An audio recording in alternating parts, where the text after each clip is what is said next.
Assalamualaikum warahmatullahi wabarakatuh. Saya dari AKBM Melaka ingin memperkenalkan satu projek inovasi yang dikenali sebagai Portable Airconditioning, iaitu PACC.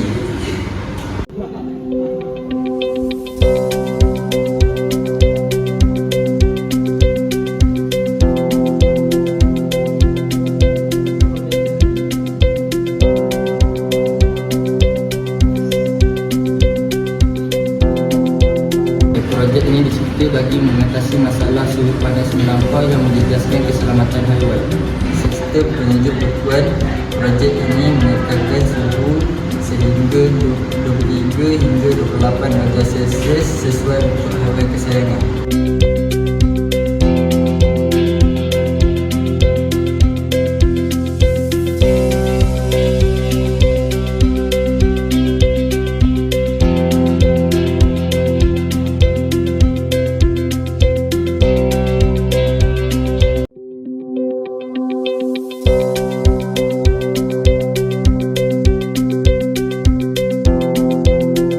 Ini terdiri daripada kompresor, condenser, evaporator, capillary tube dan komponen tambahan yang lain yang diolah 4 komponen asas.